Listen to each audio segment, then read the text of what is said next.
No one on yet.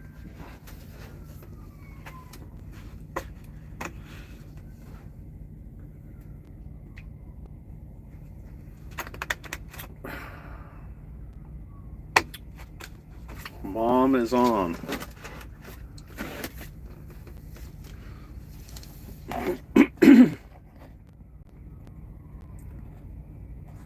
Oh, shoot.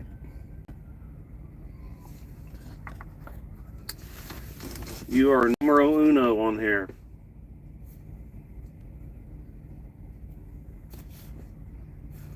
Oh. A boy's on here. Am I freezing? No.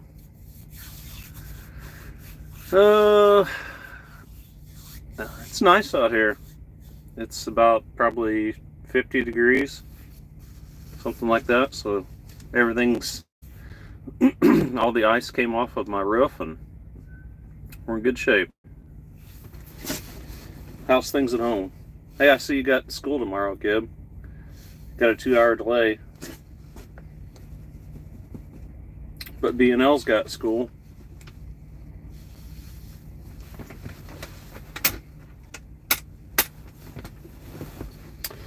What else is happening?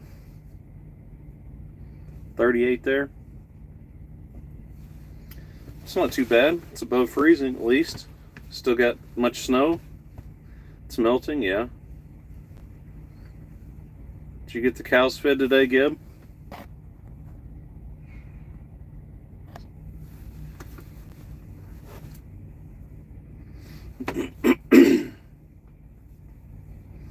I haven't talked to him today.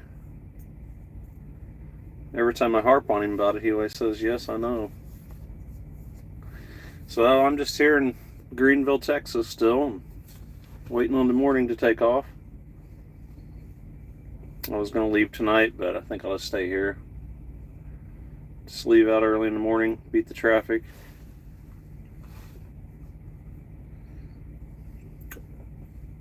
Got 12 people on here. What else does anybody know? Yeah, there's still water running off my truck. I can see a puddle in front of it because I'm kind of pointed downhill, so it's all running. That's what it was, all running off the front. So it's all cleared up now.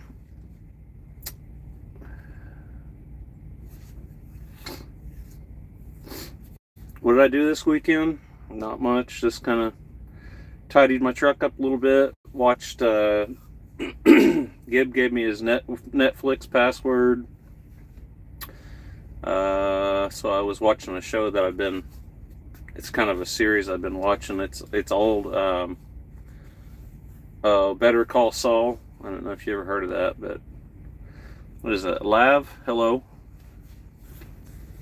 So I've been doing, today's went by fast. I kind of slept in and then I've been watching a lot of that. Not much. The weekend went by fast.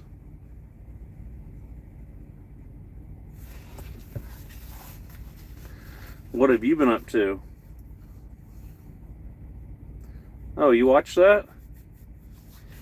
Yeah, I think I'm on the last season right now. I think I got like 5 or 6 episodes to go.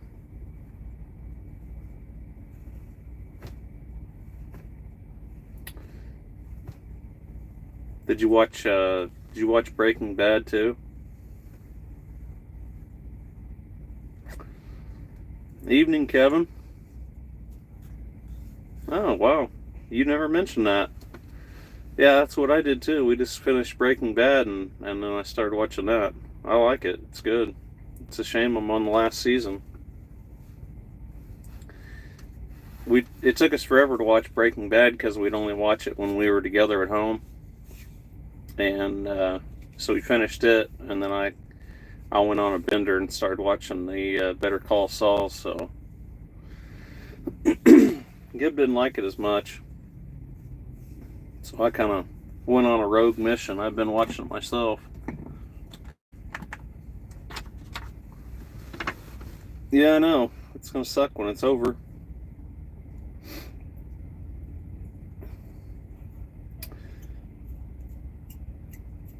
Hey, I watched that I watched that video, Kevin, of that guy over in what was he, in Ireland, when he went through that train thing. What's the point of that?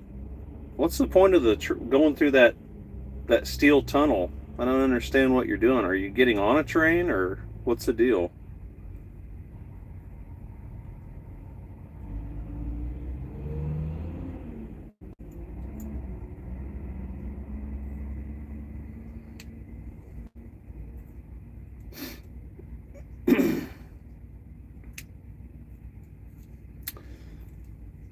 He's probably typing.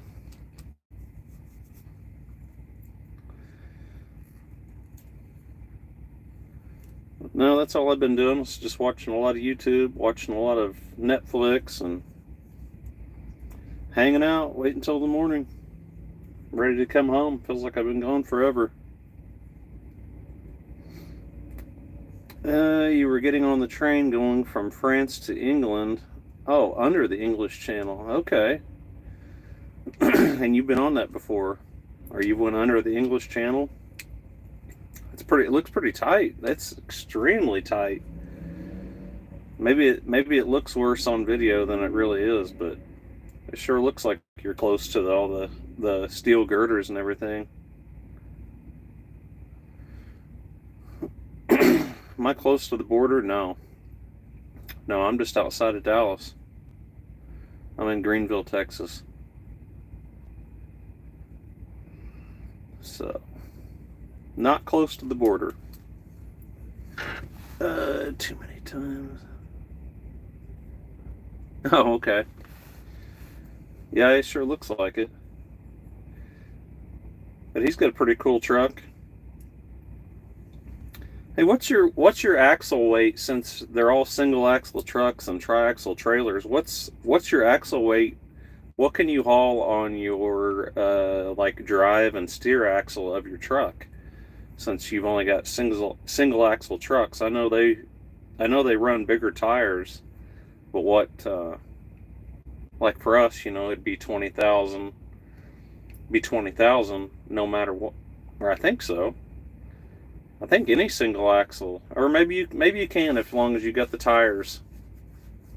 I'm not sure about that, but usually single axles, are 20,000. What can you haul on your single axle drive?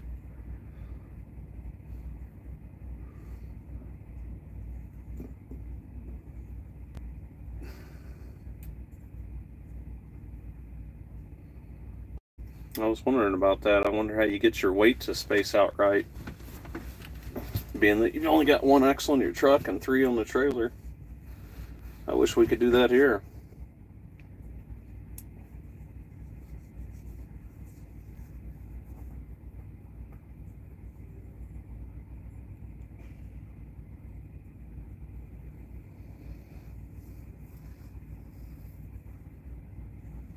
Mm, I'm not sure. I'm not sure, Sharon. He sent me a link to a guy that's got a YouTube channel, and that's what they. I wasn't sure. You gotta turn and go through this. It's like metal. It's almost like you're going through a bridge, but I didn't know what the point of it was. 14,000 on the steer, depending on the tires, and 20 to 23 on the drive, and 20 on each trailer axle. Okay. And that's not hard to. You're not overweight a lot on your truck, or do they always put the weight back away from the front of the trailer? I guess you'd have to. That's when. Oh gosh, this has been a long time ago when I still had a lot of 48-foot trailers. That's what we'd. I remember hauling meat out of Oklahoma City, like quarter meat for McDonald's, and we'd always go single, double, single. Would it just be single, double, single? I can't remember now. But anyway, it would end up where all the product was right to the end of the trailer, and you'd run with your tandems all the way back, and your weight would be perfect like that.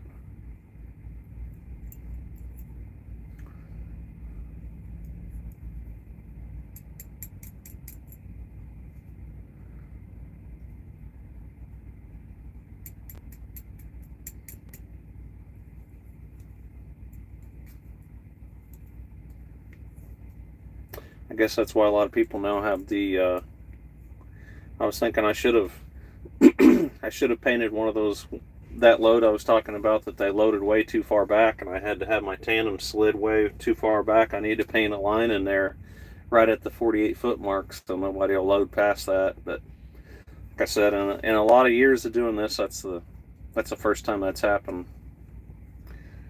where they've loaded it so far back. I'm gonna plug my phone in case it goes dead.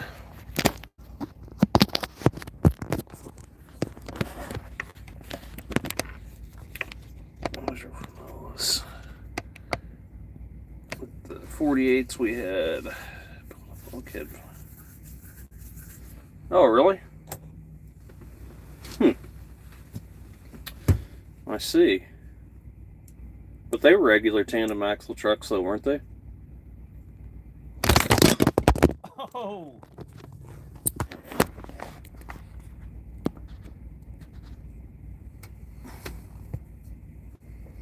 You guys went flying. I thought I had you in there better than that. There you go. Now you're secure.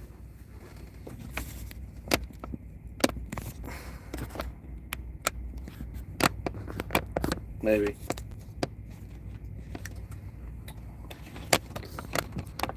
I left my camera stand thing at home. Hopefully it won't pop back out. Let's see. Yeah, so those were regular tandem trucks, though, weren't they?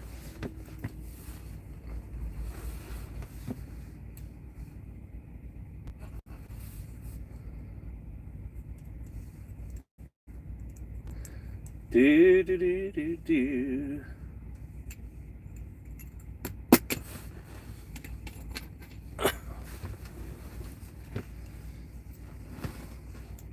Yeah. Let's see. They were, but beer would fall over. Oh, okay. They would. They were, but beer would fall over if single 2 sheets of plywood and 3 load locks. Okay. Yeah, you dropped all of us. Ouch. Wheel Burner Express. What's up, driver? Oh, nothing. Just hanging out outside of Dallas, waiting for the morning so I can finally get my load unloaded. Herschel says we used 8-foot bulkheads in the 53 to haul beer. The brewery used a cardboard bulkhead if you had to stop very quickly. All the load crushed it, and all the load went to the nose. Then you were stuck. Yeah, that's not good. Then you're too heavy on your nose, aren't you?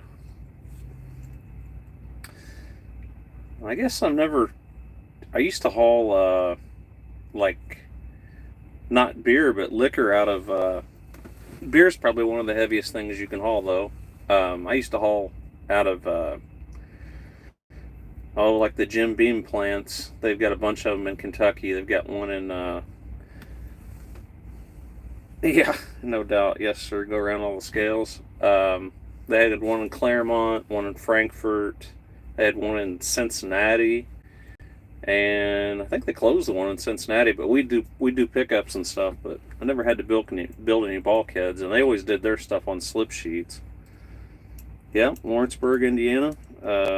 Seagram's is there in Lawrenceburg, and I think there's another one. And then there was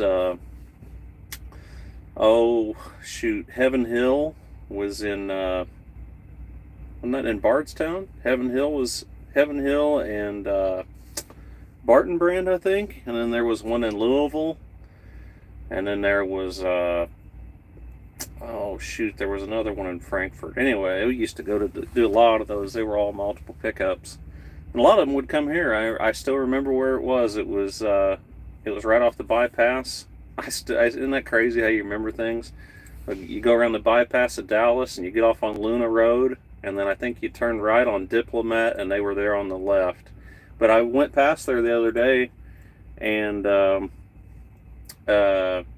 it looks like that's like a residential area now. Jack Daniels. Yeah, I don't think I ever hauled out of Jack Daniels. Like it was all Jim Beams and then those, like I said, Heaven Hill and Barton Brand. Oh man, I cannot remember that other one in Frankfurt. It slipped my mind. I hate the smell of the trailer afterwards hauling beer. I used to do multi-stops and then turn around and go back to the same places to pick up all the empties and bring them back to the plant. I gotcha. Yeah, I don't think I've ever hauled a load of beer. Not that I can think of. It's hauled water. That's about one of the other heaviest things you can haul. When hauling fish in plastic fish boxes that click together like a Lego, you'd go back and stack them like steps in the stairs, and then from the nose back and keep the weight off the pin. A full load would be, okay, 450 boxes. And you've done it all.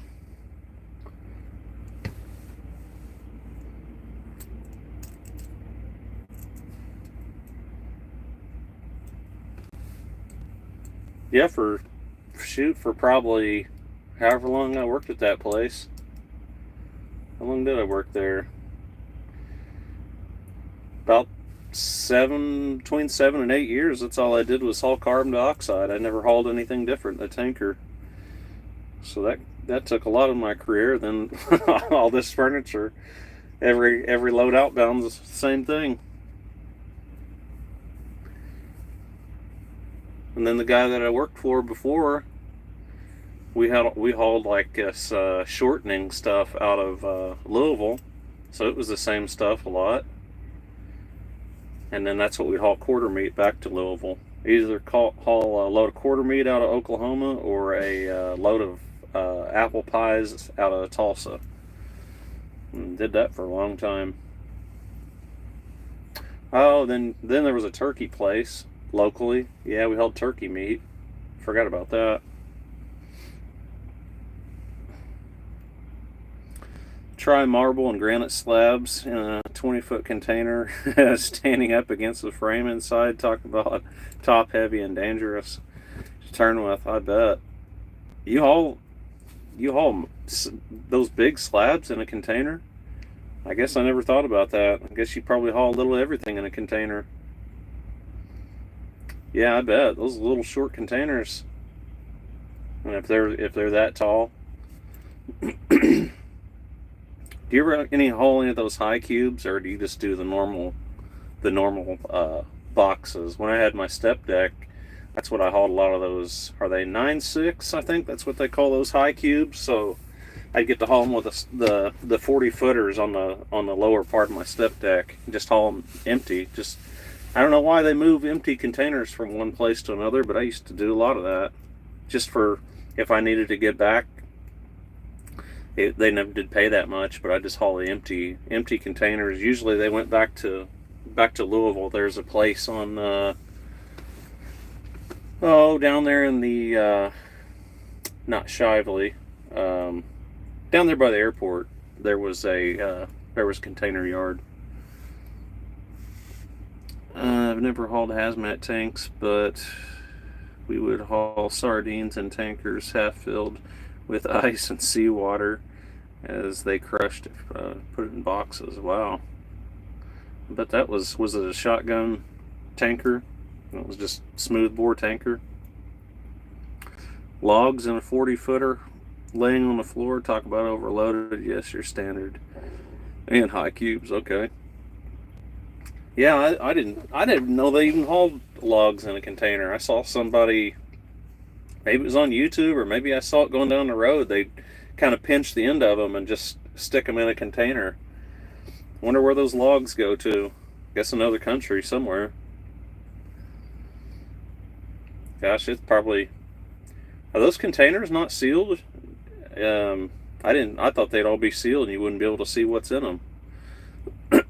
Smooth bore and great for the kidneys. I think the only thing I've ever hauled in a smooth bore tanker was liquid asphalt, and that was fun. That was back when I first started driving. That was one of the first loads I ever hauled. I was probably overly careful with it, but that's pretty dangerous. Smooth bore tanker.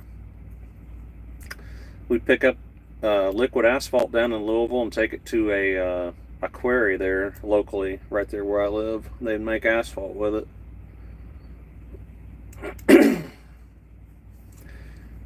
Yeah, that's I've heard that's really dangerous on slick roads. Oh my gosh, if you had to stop with a smoothbore tanker. Overseas for veneer wood, there's an Amish place in northern Ohio that loads logs with horses. Talk about a show. Oh, you got to do that? I thought you just picked them up from a yard. I know I've heard you talk about that. Don't you go somewhere into West Virginia? Go from like Ohio to West Virginia? I just thought you moved them from yard to yard. Yeah, there's a lot of Amish that live around me, and they're pretty resourceful what they can do. It maybe it wouldn't pass OSHA standards all the time, but they're pretty resourceful what they'll do.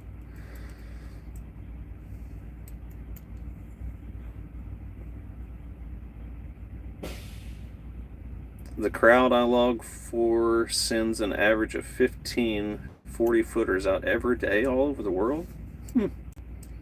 Is it just is it going to places that just don't have lumber, or is it a certain type of lumber that they want? I'm really surprised. I guess there's not wood everywhere like we have it. Now, there's so many Amish sawmills that live around me. It's like you'd think they'd run out of wood, but it keeps coming somehow. Used to, the company lost that gig. Now just deliver all around Ohio. Okay. Gotcha. So you're home every night. Yeah, that'd be nice. It's almost harder work sometimes being home every night.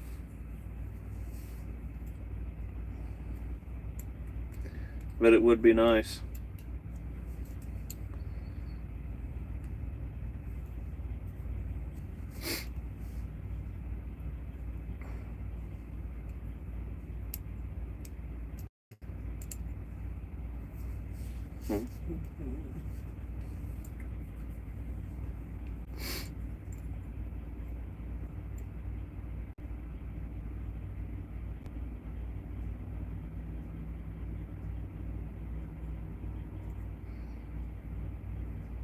Certain type and a lot goes to the Middle East. A special walnut load goes to, what is that, Plano?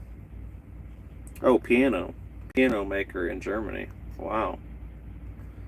I bet those are some expensive pianos made by some German company that had to be shipped from the United States. But it's probably just veneer though. Like you said, I doubt they're making it out of solid walnut. Like all this furniture I haul, it's not solid wood. It's all veneer, but it's expensive stuff. Very expensive furniture, but it's all veneered. I don't know what this guy's doing. There's a guy parked right in front of me. I think he's waiting on somebody to leave. I'm here to QT, and those things fill up fast. I don't see anybody leaving.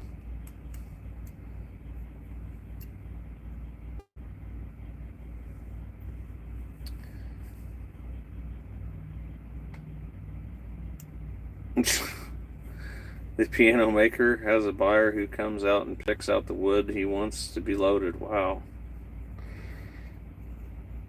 Anything the Germans do is nice. I bet they're very picky about quality, so I'm sure they're nice pianos, but you probably get what you pay for too. I'm sure they're expensive. And we got 6 people on here.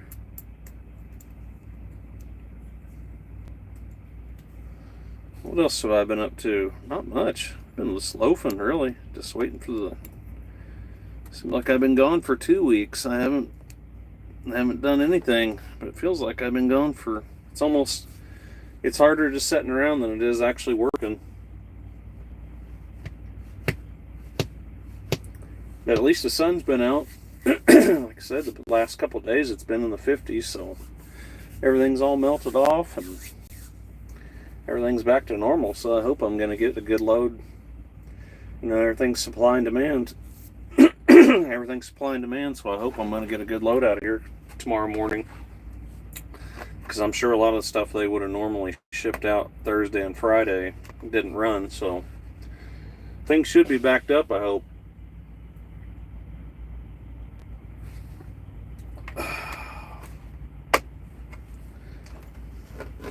Nothing good comes of finishing in Dallas, it seems like. I didn't pick this load. I didn't get the load I bid on, and this was kind of an overflow load they had, but it paid pretty good for what it is. Nothing good comes of finishing in Dallas, though, I swear.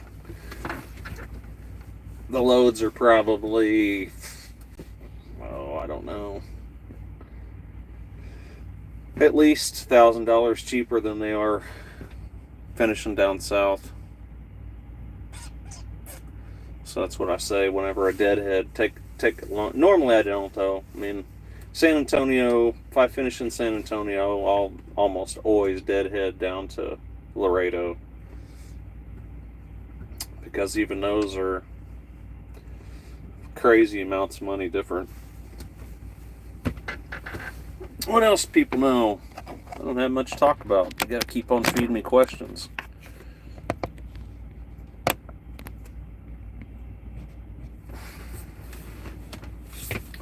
I don't know if my boy's still on here. He was.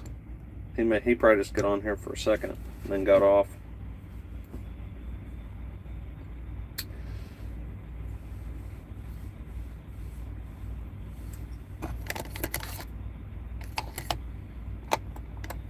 I don't have my computer to mess with today. That gives me something to do between questions.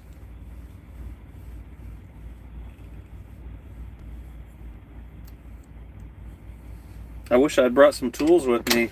I've got a couple airbags in here that I could have put on, but I don't have my tools. I should have known better. This might have happened. Now I kind of wish I'd left a day earlier than I did. But like in that video I showed, that Evansville was so icy. There was a little cabinet shop I went to that, man, it was rough. It was rough getting in and out of there. Oh, my rooster. Something happened to him. I don't know. He just disappeared one day. Yeah, there's a video about that. I don't know if you've watched it or not, but the story behind that is like, you know, if you've watched that video, you know the story. But yeah, that was with that other truck, but the battery's right here. I didn't know it. He was sleeping under there, and I was off for a couple weeks because I always take 2 weeks off in the summer for our county fair, and he was roosting under there at night. Well, I take off. I remember I had a trailer hooked to my truck, so I had to go to the chair plant or the furniture factory, drop that trailer, hooked to another one, did a 15-minute pre-trip, and then drove to Mount Vernon, Illinois, and then I get fuel and I pull up to get out of somebody else's way, and I look over there and there he is. So I remember I went all the way down to Laredo and all the way back home, and he was actually a really good pet, and brought him home. And gosh, that's probably been, I'd have to look when I posted that video, but I bet that's been a couple years ago. But he's been gone for a while. I don't know, some kind of animal finally got him, I guess.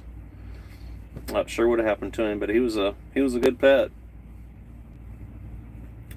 Yeah, I had the box right in between my seats. The people at the truck stop gave me a cardboard box, and I just cut one little hole out for him, and he'd stick his head out of it. Then he figured out he was strong enough he could lift up, and because I just do the thing where you take one part of the box and fold it over and over, and it would kind of seal it up. He could stick his head out while I was driving. That he figured out if he stood up real hard, he could bust that box open. So he was getting to be a pain in the neck by the time I got home, because he was getting a little more brave all the time. I'd have to check into the shipper, and he'd be sitting on top of my steering wheel. I'm like, oh man. How are those rates? How are those 2025 rates? I don't know. This is my first load of the year.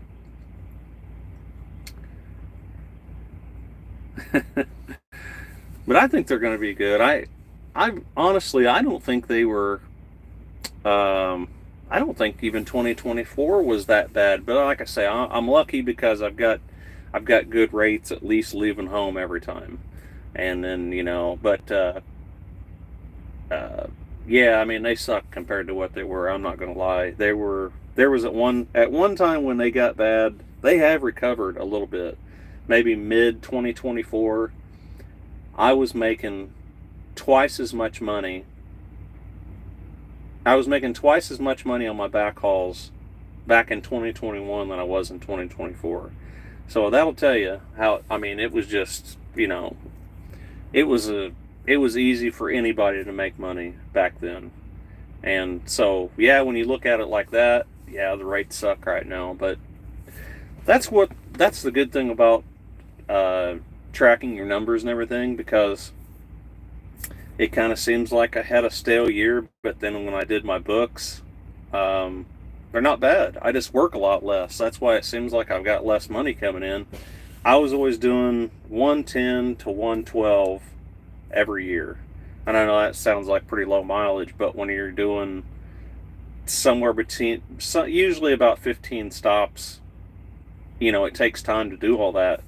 And so they kind of, you're not putting the miles in. But I was always doing 110 to 112. I did that for like 3 or 4 years in a row. And then I've slowed down a lot. And my last probably, let me see what that 22. Yeah, probably the last 3 years I've been in the 80s. 85, 86,000, something like that. So it's kind of a part-time deal. And when I looked at, but I will say this, my net revenue in 2024 was better than any other year.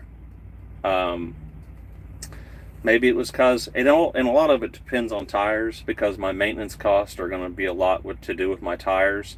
And since I bought this truck, it had all new tires on it except for the steers. When did I buy those? Yeah, but I mean they $1,200 or whatever. No, they were $1,000. They went down, didn't they? I made a video about that. Yeah, so $1,000 for tires. But if I had to spend, like that one year, I spent, what was it, $5,300 on 4 wide singles. So, but yeah, this in 2024 was my best, not my best gross, and not my best net. But as far as percentage goes, I netted. It was my best percentage of net that I've ever had. So I don't know, but I think 2025 will be better. It really, to me, these rates we've got now are pretty much on par of what things used to be.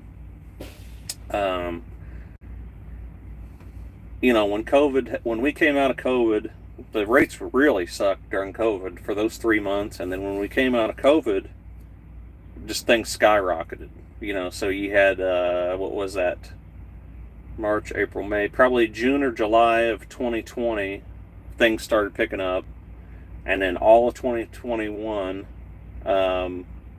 was just awesome. I mean, it was just, but the bad thing was,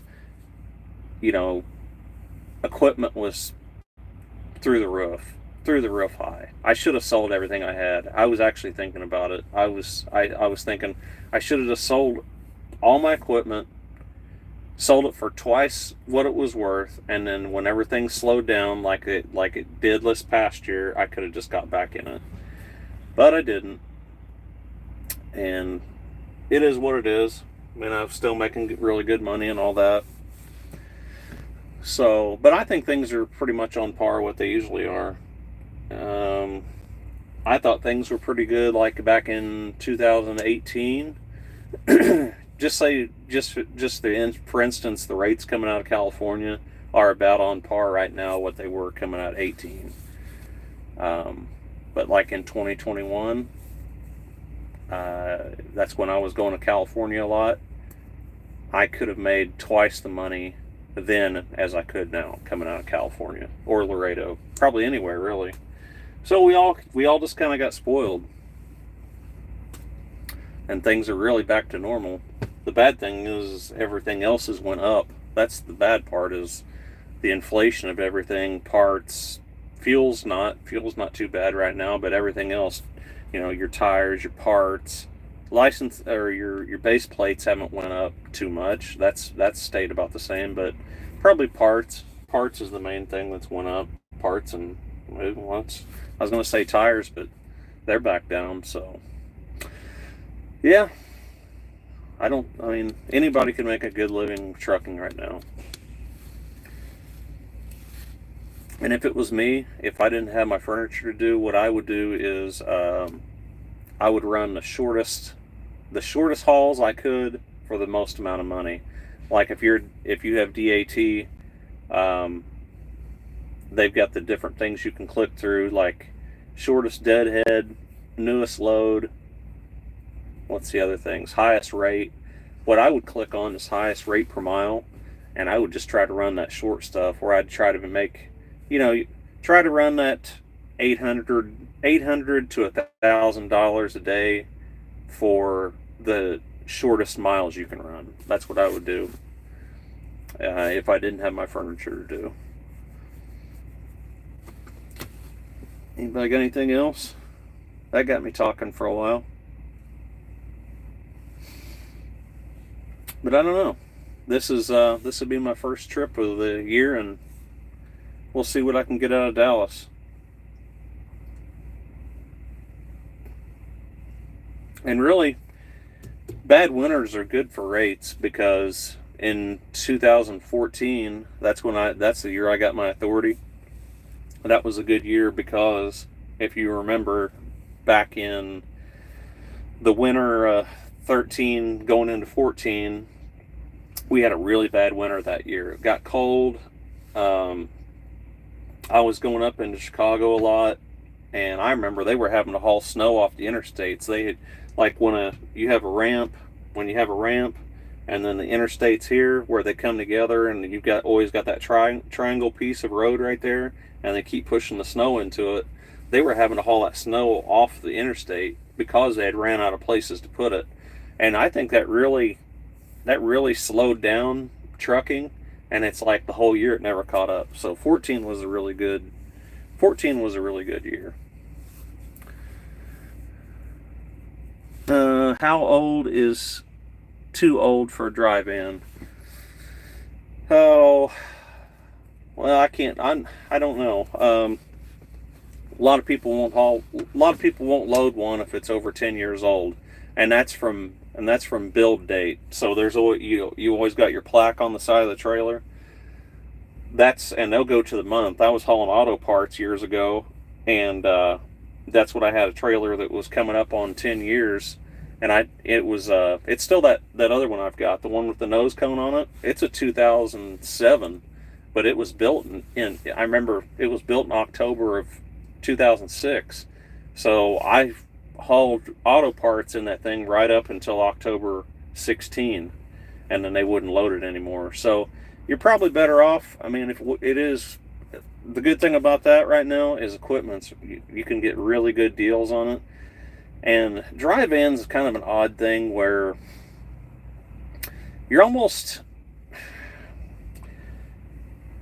there's a new one, you can get such a good deal on a new dry van right now.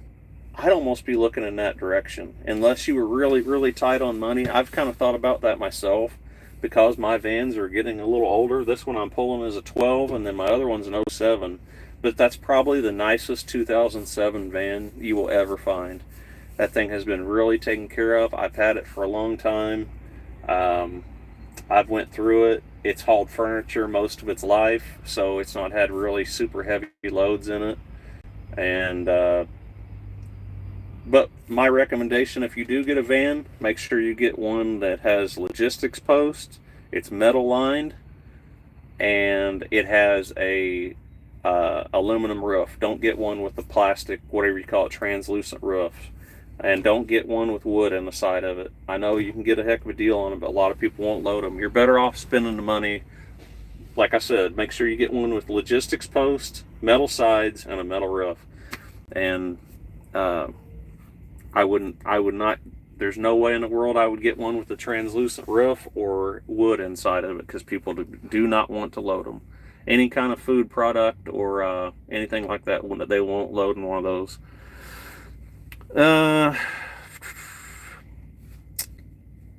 That's what I do with a pumpkin, run short and dropping hooks. Every now and then I will run out to the Midwest to clean out the cobwebs. Yeah, I mean, I've just looked at some stuff. I was like, I'm kind of practicing what I preach, because if I lost what I've got now, that's exactly what I would do. I would just try to run the shortest miles for the most money and try to stay in that $800 to $1,000 a day. And yeah, when in 2021 I took a little break from furniture, and that's what I did. I think I was telling you that, Kevin. I was hauling loads out of Plainfield, going up to Kenosha, and right back to Indianapolis. I was doing 2 of those a week, and I live 100 miles south of Indianapolis. And with my, so what was I making? Yeah, that's right. So I was making $800 up and $1,200 back, and so I was making $4,000 a week, and it wasn't. And I'd only had to put fuel in the truck once a week, and so I remember all miles, I was over $3 a mile, and that's with my deadhead and everything, and I was getting 10 miles a gallon. So yeah, times are pretty good. And I've got to make so many phone calls with this furniture.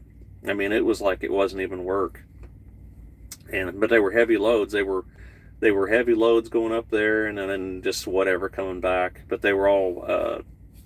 It was PepsiCo out of Plainfield. Probably somebody's hauled out of there. But it was all like Gatorade, that Propel. It wasn't just regular water. It was all kind, but it was heavy, really heavy drinks. They were 45,000-pound loads. But going from Plainfield to Kenosha, Wisconsin, it's very flat ground. And I don't mind going through Chicago. I mean, you're not going through like the city. Like I would take 80, and then I would get, what is that? Is that 296? 294, and go around that way and up and get it back on 94. And then they were always like midnight deliveries. So I'd pick them up like at noon, and then I stayed at a little warehouse right across the road, because they wouldn't let you go in there early. And I just went off duty, and then I could creep across the road and never go over 5 miles an hour.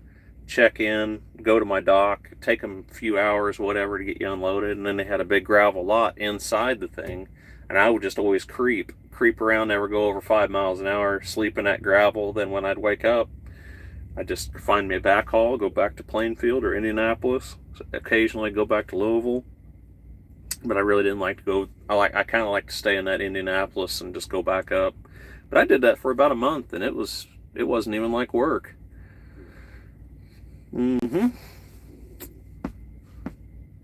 What else is happening?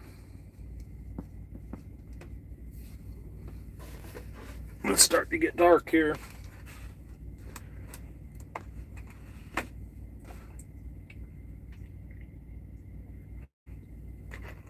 Yeah, but I've considered buying a new dry van, a brand new one. Just because you can get such good deals on them right now. I don't know if I would get one with disc brakes on it or not. I definitely get one that's got a lift axle on it. Definitely. And I kind of like the Great Danes. They seem like they're very well built. But the trailer I've got that's got all the tail and everything on it, it's a Wabash trailer. And inside of it, that's another thing I forgot to mention. If you are going to get a trailer with logistics posts, get as many as you can in there. Like my utility trailer, they're on 2-foot spacing, and then there's one spot in there where they're in 1-foot spacing. And then this Wabash, they're all on 4-foot. They're all on 4-foot spacing, and they're too far apart a lot of the times. If your load doesn't end right in the right place, then your logistics posts are too far apart. Yeah, but I've looked at that myself, buying a brand new trailer, just because you can buy a brand new one, say for, I don't know, I'd have to look, probably in the 30s, maybe 35. And then a good used one, you're going to pay, about 20. So I don't know. I think I'd rather have a brand new one.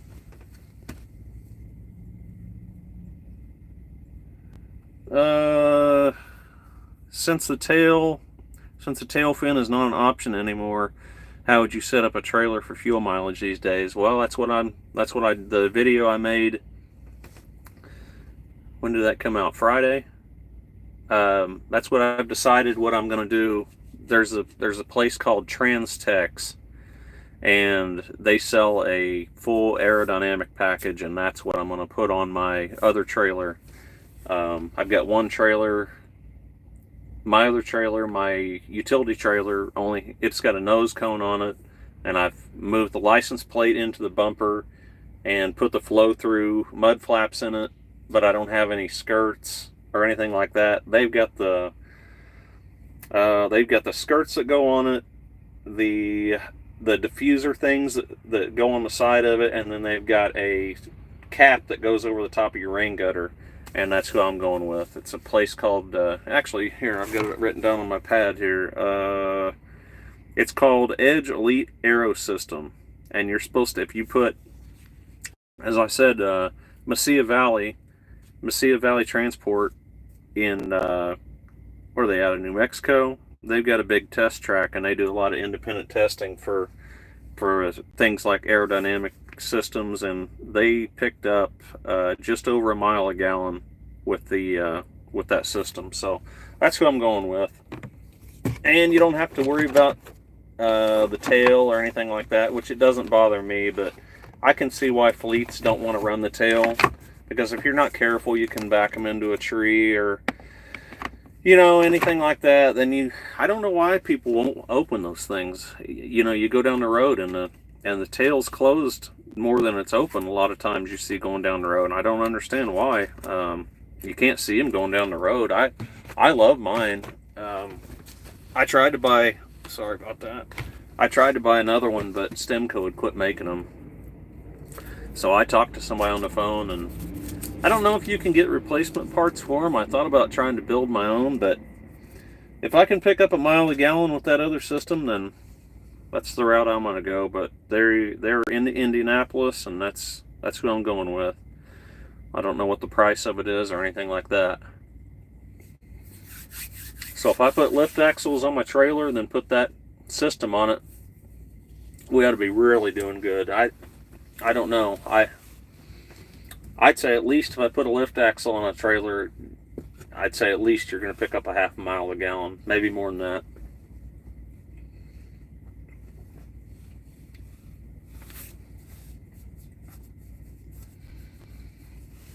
What else we got? Anything?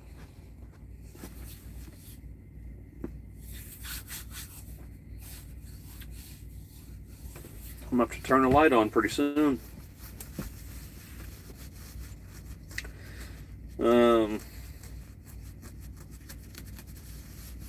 Yeah, that's what Nussbaum uses.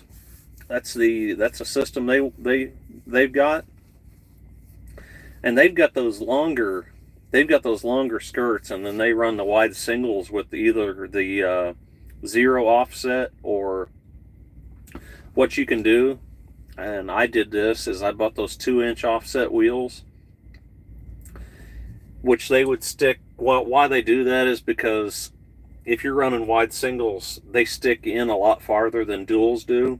So they used to put the 2-inch offset so they would they would come out to the same width as your duals would, but they were really hard on bearings. So what you could do is you could actually flip that wheel, put the 2-inch inside, and then take your valve stem and flip it. Just turn it the other way and run it through one of the holes. And I did that, and then you've got a really narrow stance, and that's probably what I would do. I'm going to ask them about that, if I can get those longer skirts like Nussbaum has, and then you can actually run that past the wheel a little bit. Or fully skirt it. That would be pretty cool, but I know they won't do that. You'd have to build your own.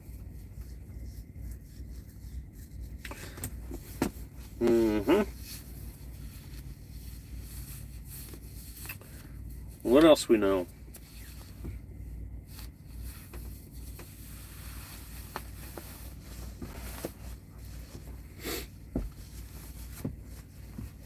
What are you guys seeing for rates? You guys see anything good in 2025? I haven't been really looking. I was going to look in California since they're having all the fires, but I don't know if that would really affect. Most of the stuff I think in LA is not really affected by that. It's down there by the coast.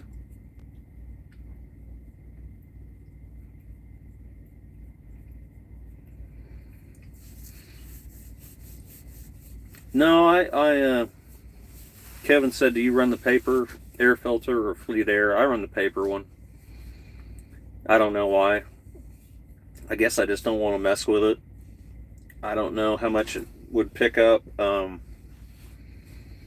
then they said that they wanted you to, there's some plastic inside your air filter housing that you have to grind off, and I didn't really want to do that to my truck.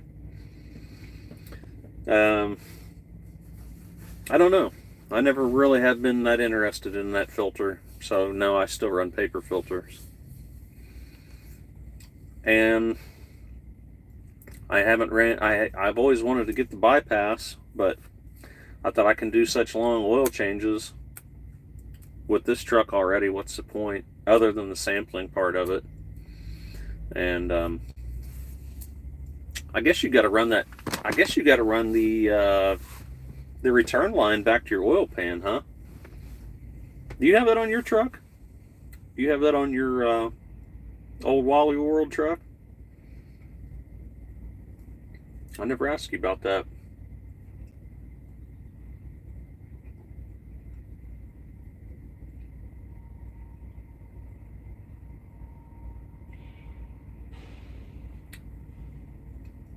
All big trucks are coming in here. Guess everybody's getting ready to take off for the week. I had it on my DD13, but not on this one. No, I don't have the OPS. You know, the only thing that ever happened to my oil, I never had any oxidation. I never had any fuel dilution, soot. Wear metals were always good. The only thing that I would lose in my oil is base. And I think at one time I got down to like 1.5. But then sometimes though, like I read an article from Freightliner and they say don't worry about base. And then, you know, here lately they've been talking about don't worry about base. So I don't know what to think. I never had any problem, and then about that time it got to that, I would always dump the oil and put new in. But I never sampled mine between. I just run it for 75 and dump it and take a sample of it just to see. But mine was always really good shape. Other than the only thing that would drop is the base would drop out of it. I mean, I had the Fleet Air on my. Oh, okay. Could you tell any difference with it? Tell any difference with the Fleet Air on your 13? And did you have to grind out that part I was talking about? They were talking about like one of those little like a little right angle air grinder with a little sanding discs on there, running in there and grinding those off, sanding those off so it would fit in there better. But could you tell any difference running that?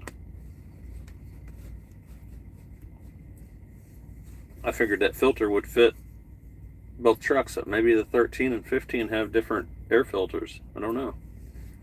I guess they would probably, unless they just put an extra big one in the 13.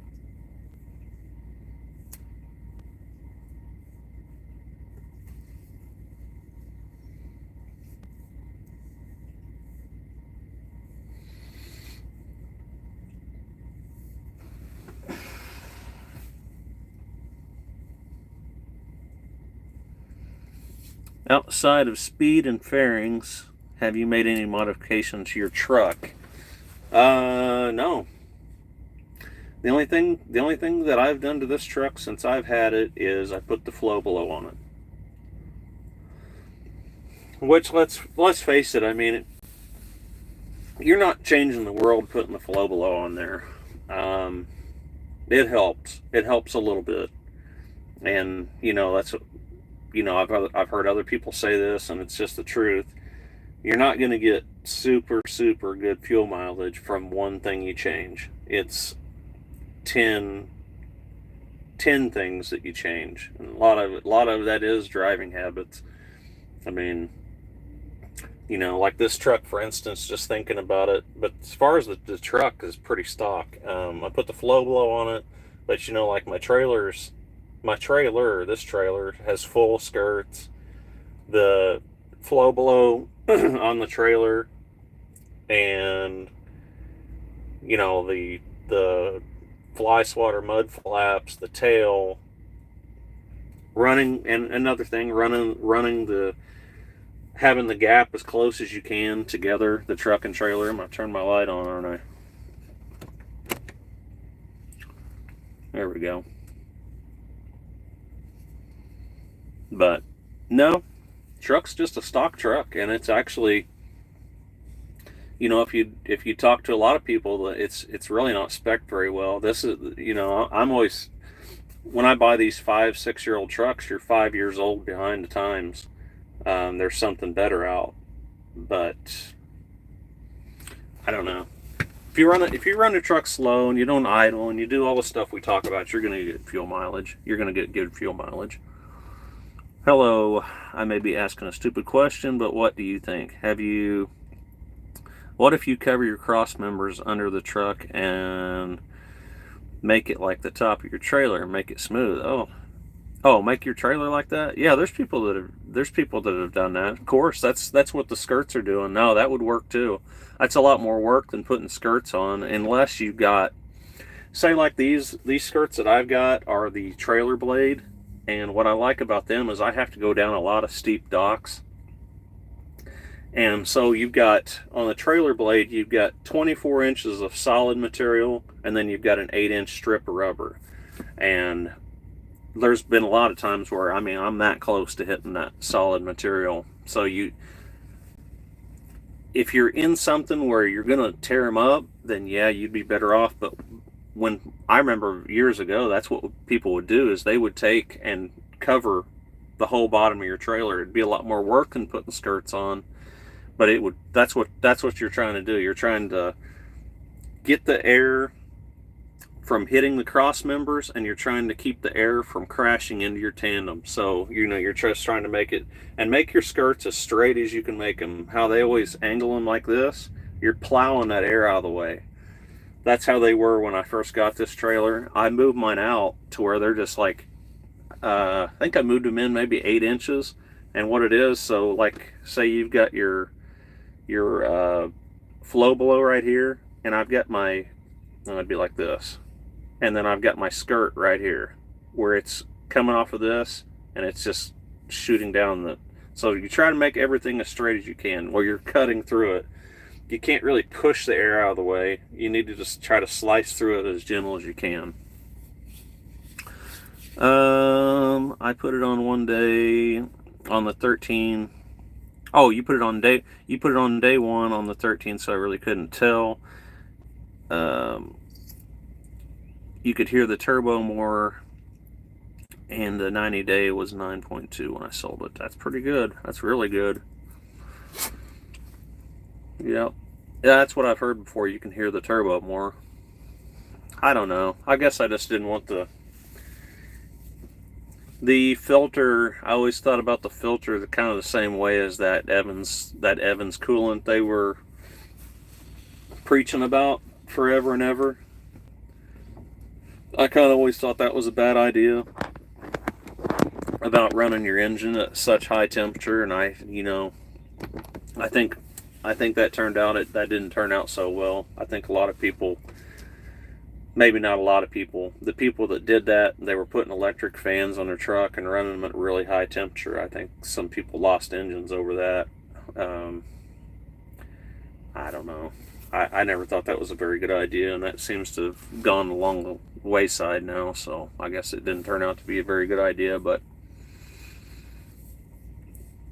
I'm going to stick with the paper filter, I think. Just, it's good enough.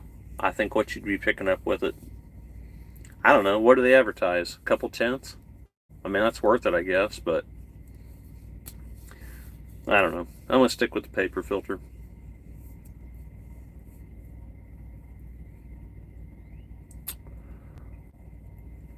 I won't put it on this one, as when I move to the southwest I will have the wind and dust and would be cleaning that thing all the time. Yeah, I had somebody pass me the other day in a 379 that had the wraps on their breathers. You don't see that very much. They must have been in some dusty conditions. Have you had much trouble with your emission systems? No, not on this truck. I'm running that catalyst like I made a couple videos about. No, I've never had to do a park regen with this one. The only thing I had to change was a NOx inlet sensor. That was the only problem I've had, and it's one of those sensors where you can just change it yourself. It's real easy. It's right on the front of the well, if you don't have fairings, then you don't have to worry about it. But this one's got the fairings, and it's what is that, 2, 4? Yeah, you get 8 bolts you take out. Your passenger steps come off, and then that sensor is right there where the pipe is. The pipe is coming down.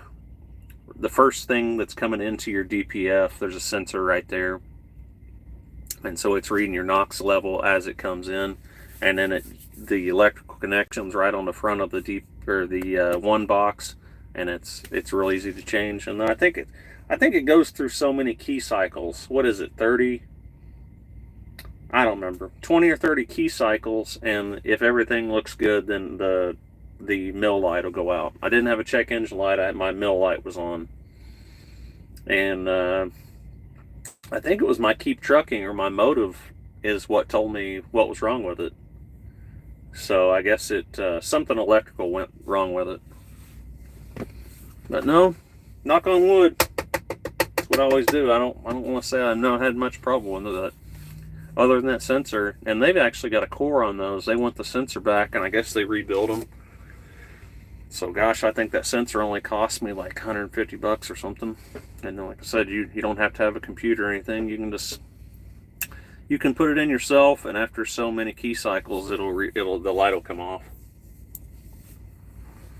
So yep. So I've been pretty fortunate with the emission system,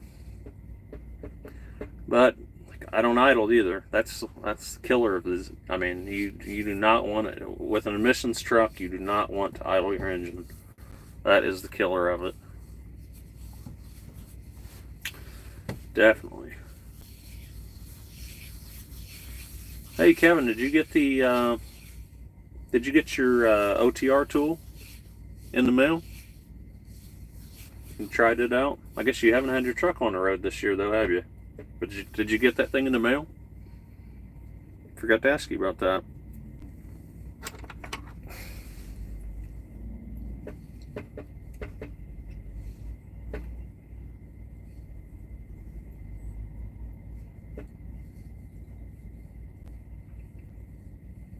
Hey, another thing, that one guy that, what is his name?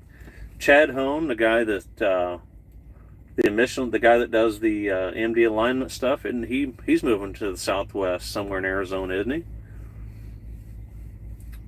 Because I always wanted to go to that guy to get an alignment. This truck seems to be aligned really good. So I don't think it really needs an alignment, but I always wanted to go to that guy just to see how good he was. People always bragged about him, how good he was. doing alignments, but I think he's moving to Arizona. Or maybe he already has moved to Arizona.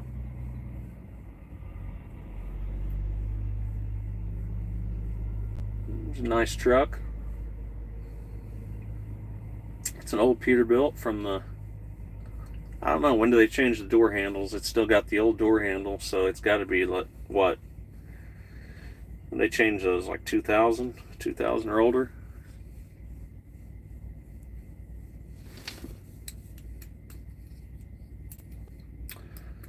Well, you guys got anything else?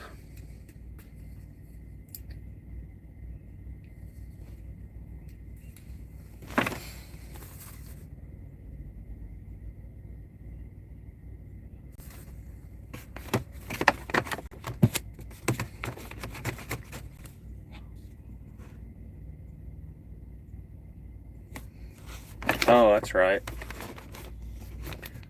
But you did get it. I did, but I didn't use it yet. Must do, though, to find that intermittent fluttering getting in the pedal. I don't know. I wonder if it'd be like a wiring harness or something. Yeah, you have to track that down. I remember on that 99, that 99 T600 I had, it did it. It wouldn't do it all the time, but when you go across like a rough bridge, it would kind of lose power for a second, and then it would come right back. And that probably went on for a couple months. And then I remember I went up to Warren, Michigan, just north of Detroit. And right there in Warren, when I was actually, I hadn't got to Warren yet. I was still going around, kind of just right there in Detroit, right there where, do you know where I'm talking about? You know, it goes like, how does it go? Like, you know, the 2 mile, 3 mile, 4 mile road, whatever. When you're, does it go? Yeah, I think it goes higher in numbers as you go north, and then Warren's just right there north of it. My truck started acting up on me, and on that Kenworth, the warning lights were all up here over your head, and a check engine light came on, and I mean it was running like crap, and that's what ended up. I had to get that thing home on like 4 cylinders because that's what happened. Is my injector wiring harness shorted out, so I had to bring her home on 4 cylinders. That was a long trip home.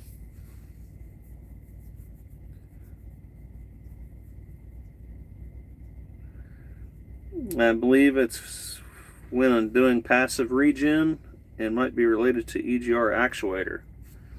Okay. You ever taken that apart, your EGR valve, and see how much soot's in it? Those mechanics, when I was working for the tanker company, they would take those apart and clean them sometimes. That'd be kind of neat to take that apart and see how much soot's in it, because you've been running the catalyst. That's why I want to take my elbow off. And why I say this is because on my other truck, like I told you, that elbow that comes out of the manifold turns and goes through the EGR cooler. I took that off on my other truck, and I could not believe how much soot was in that thing. I mean, it was completely soot packed. It looked like a chimney, like a chimney you burn wood in. It had so much soot in it. So I'd like to take this one apart and see how much actual soot's in that pipe. Because I've been running the catalyst for, 100,000 miles now? Something like that. So, maybe you could take that thing apart and see if it's sooted up.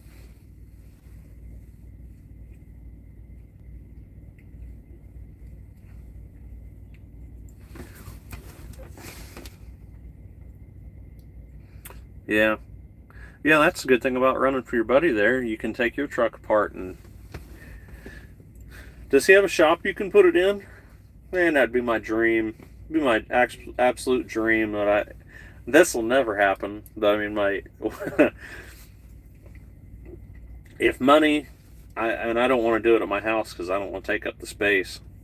But if money was no object and I could build a shop like 50 by 100 or something like that, where wouldn't that mean with a door, a shop with a door on each end of it, where I'd come in off the road, You could have your garage door actuator, hit the button, pull your truck and trailer in there, shut the door behind you. You could work on your truck and not have to worry about it, the weather and being rained on and everything. Boy, wouldn't that be something?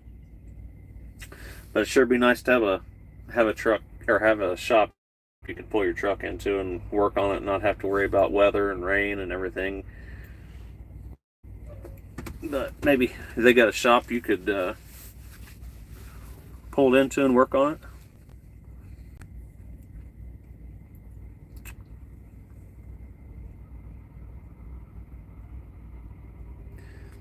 He has, but my condo is too tall, so I'm on the side of nature. You know, my buddy, not this truck, but that my 14, it had that radiator go bad, and that's what we changed. We changed that radiator, I think, in January. Luckily, the weather wasn't too god awful cold. It maybe was in the 20s and 30s.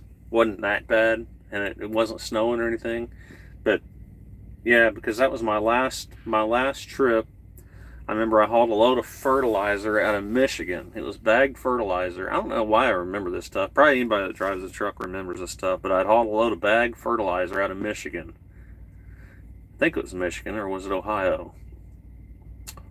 It was up north. I don't remember. But it was bagged fertilizer. Scott's bagged fertilizer. And took it to a Lowe's distribution center in North Vernon, Indiana. I dropped my trailer there. Paid really good because it was right there just a couple days before Christmas.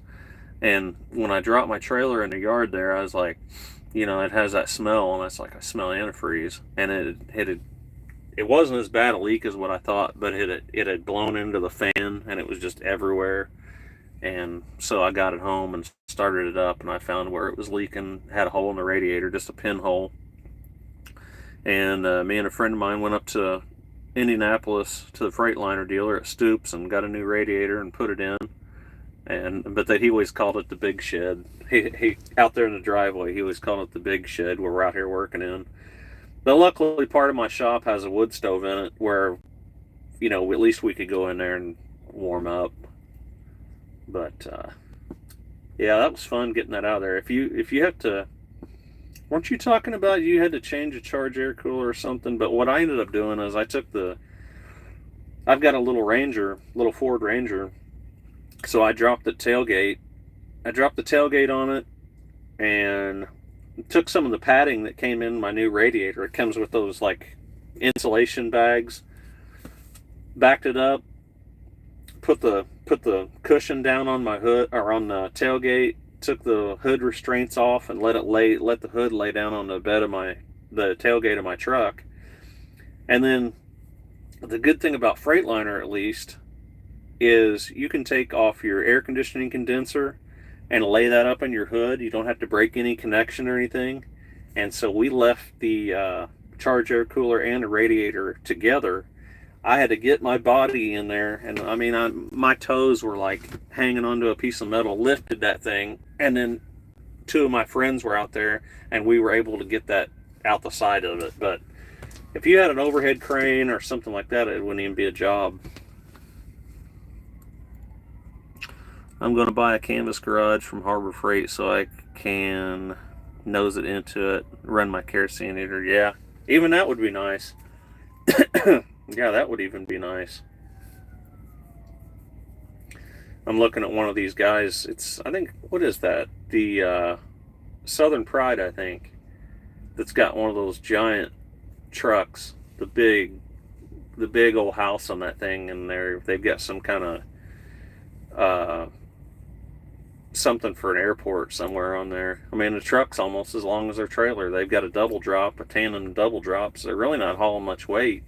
All those guys have a giant sleeper. Hey Mike, good evening. What's going on with you? I'm sitting here rambling on about working out in the cold. We're talking about we're dreaming about how we'd like to have a shop where we could actually pull a truck into and work on it. Yep, Southern Pride does expedited jet engines. I don't know if that was a jet engine, but he had several different pieces on there. But yeah, he had a big old truck. That truck looked like it was as long as the trailer is pulling. That might have been like a, that probably was like a 48-foot double drop. Yeah, I don't know. Those trucks got to be 350 inches, I'd say at least. You couldn't do anything with a truck like that except do work like they're doing.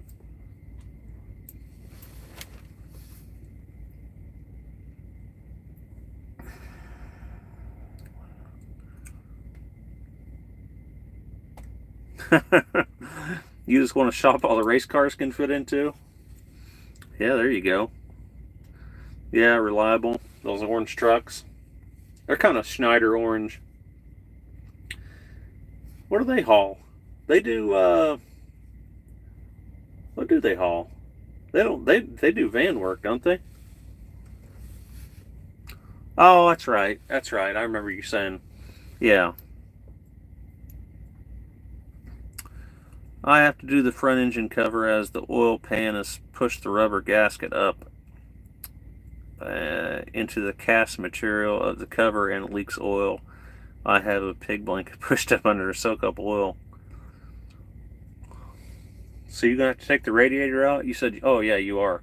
But yeah, when you do that, like you don't have to take that air conditioning condenser loose. You can just kind of lay it in your hood and it's out of the way. We are scattered over 4 buildings. Highline cars and prototypes. Gotcha. And then there's another one that the company that hauls the big expensive cars. I think I was watching an episode of Jay Leno's Garage, and that company had came out there and hauled some car to him that he was going to do a video on. I don't remember what company it is. That'd be a cool job, hauling those high priced cars for people. I'm sure that pays good.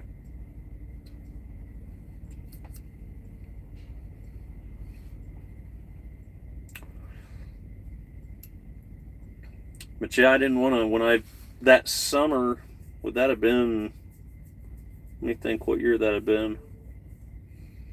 I guess that'd have been like January of 2020 when I did that, probably, when I changed that radiator out. And then in August of 19, I had just put a new, the clutch had went out on my compressor. You can't just change the clutch on these trucks. So you got to change out the whole compressor. So I put a new compressor, dryer, and vacuumed it all down and recharged everything. So I was like, man, I just did all that work like 6 months ago. And it works out good where you can just lay it in, you can just lay your condenser in the hood and there's plenty of room. Select one or horseless carriage, yeah. Yeah, I've heard of horseless carriage.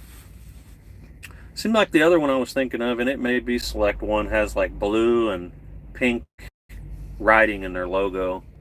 It's fun, but it's really stressful. Oh, I'm sure it is. Yeah, you don't want to scratch one of those when you're moving a Ferrari or something. You want to make sure that thing's, you probably got to take like 1,000,000 pictures of that thing before and make sure you put every little scratch and ding on that thing so you're not liable for it when it gets to the other end. Ply car? Is that how you say that? Maybe that's what it is. I'll have to look at it when we get off here.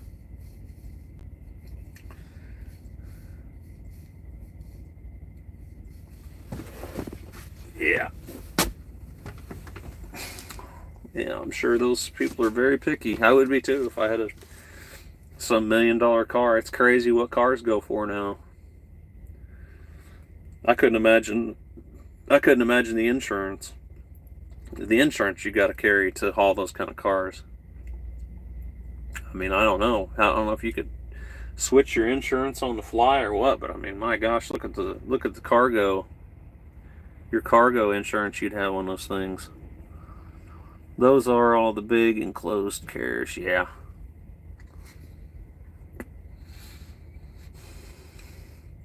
Yeah, probably car hauling in general is probably stressful. Oh, they're self-insured? I see. They probably have to be.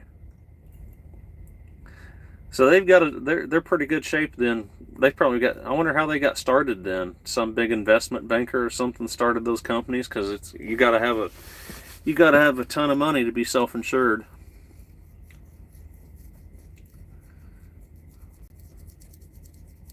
I'm not sure how it works. I guess you'd have to show some kind of... You got to prove you got a ton of money to be self-insured, but I'm not sure how they do that. Oh, that's right. That's right. All you've ever done is cars? But you haul them in open haulers, though, don't you?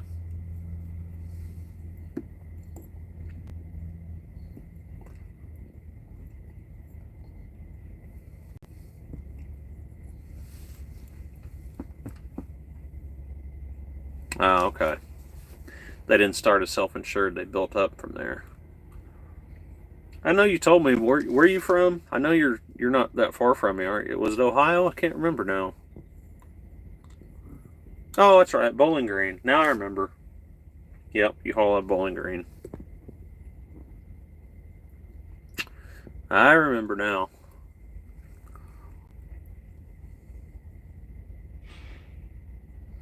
Paul, who is on the KR show, said they have a point system for damage to cars, etc.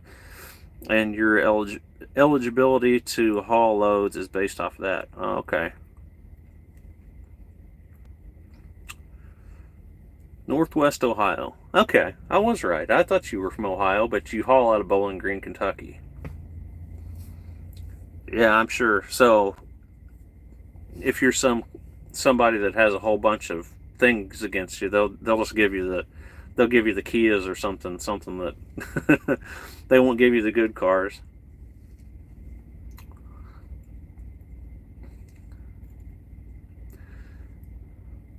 Northwest Ohio. Yeah, I'm sure you told me, but Paul is the howdy guy. Yeah, I remember. Hey, what's happened? He hasn't been on there lately. Usually he was on every show, and I haven't heard him on there lately. Oh, what's the other dude? There's another dude from Houston that calls in. I don't remember his name. He calls in a lot. I know he's a car hauler. His name slipped my mind.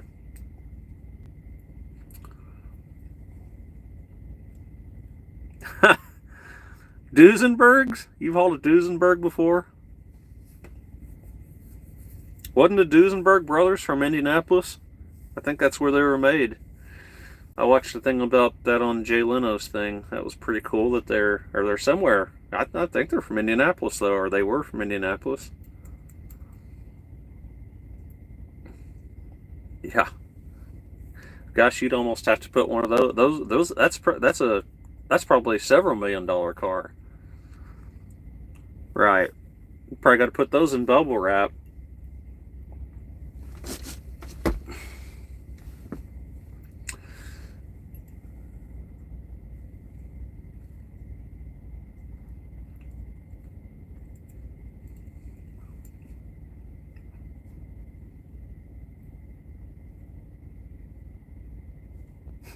Jay Leno is super nice when it's car time. What, have you met him? Oh gosh, I hope his building's not in trouble. One car per trailer. Wow. Yeah, where's he in Burbank? I think that's where his car shop's at. Well, could you imagine if all those cars burned up down there? He's probably got some giant fire suppression system or something. Man, that'd be, I don't know how many millions and millions of dollars worth of cars burn up.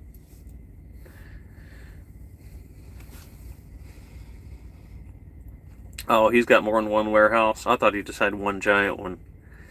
But I think he's down there in Burbank.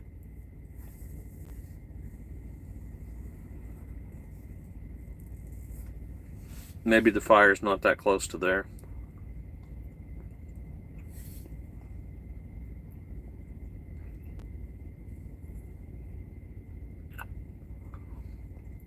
You probably got to be pretty thin to haul cars.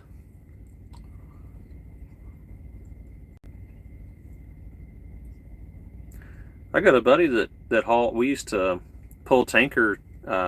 We used to pull tanker together, and that's what he's. I'm not sure if he still hauls cars or not. But he made really good money doing that. He hauled out of Toyota in Princeton, Indiana. Oh, whole mini excavators in a reefer trailer, bringing them from Holland to Ireland. They were on rubber tracks and had to remove the top pin and boom and strap dipper to the boom to get the height down. There you go.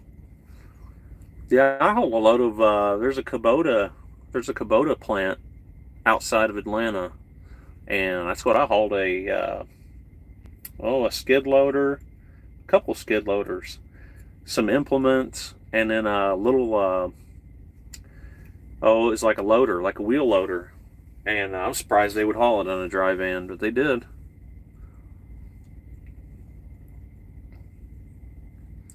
He had chemical and gas style suppression system, takes all the oxygen out. You would think you would have something big time to as many millions of dollars. What's a Duesenberg worth? I know it's probably multi-million dollars.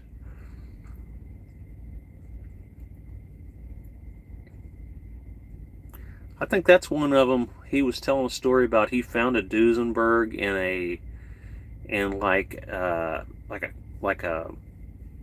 parking garage that had been under a tarp for like 20 years or something like that. I think I remember him telling some story about that. Maybe it was in New York. It was in Chicago or New York. The guy had died and they had just tarped it inside a parking garage somewhere. I think that was a story he had told.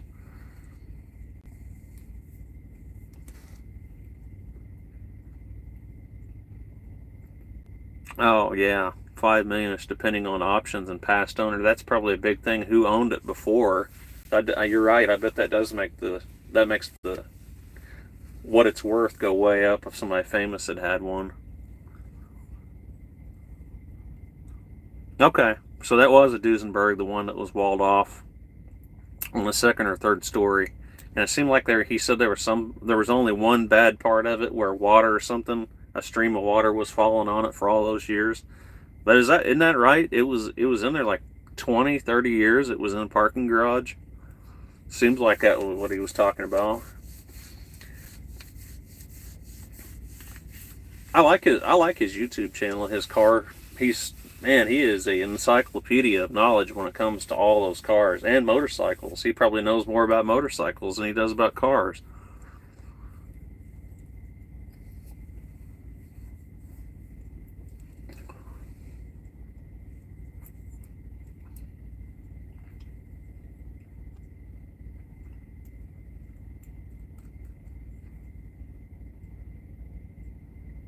There was another one in California that was just a normal house garage.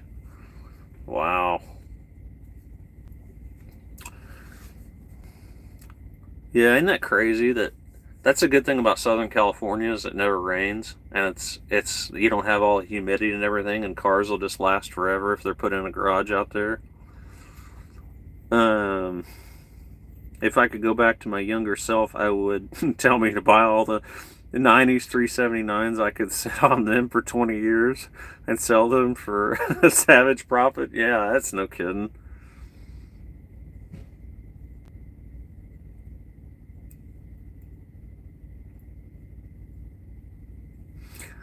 Sometimes you have to be part rainmaker about Carfax. Yeah.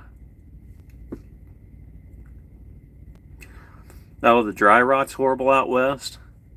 What do you think's worse, the dry rot or the?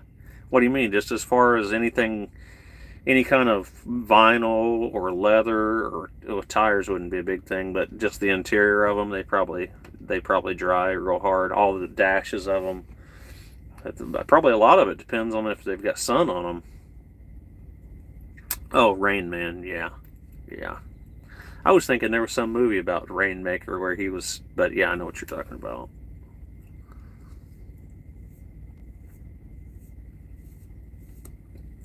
I like the one he had he had like the big Lincoln Continental uh, convertible. It was a big white Lincoln Continental convertible, I think, and it was the convertible one, and it had like everything was ran off vacuum, and there was only one guy in the country that knew everything about it. This guy went all over the country and just worked on the convertible tops of this one car. It was crazy. Could you imagine? It's hard telling what he can charge whatever he wants because there's nobody else that knows anything about them. Rust is worse, but anything that isn't metal takes a beating. Yeah, probably so.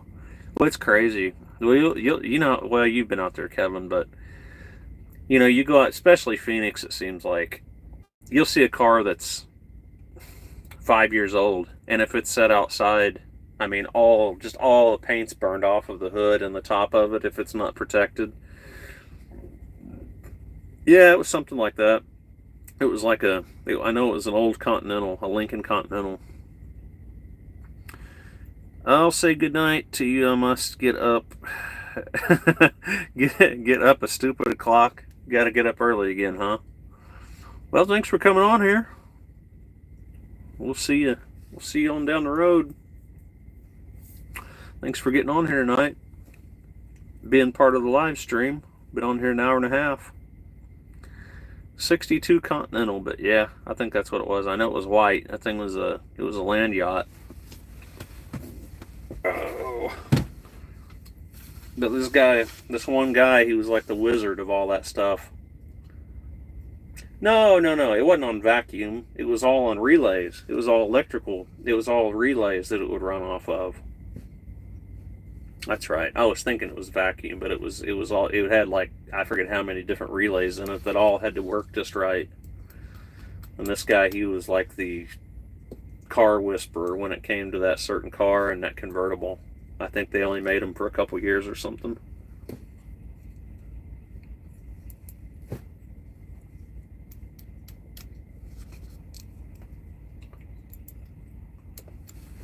Mm-hmm.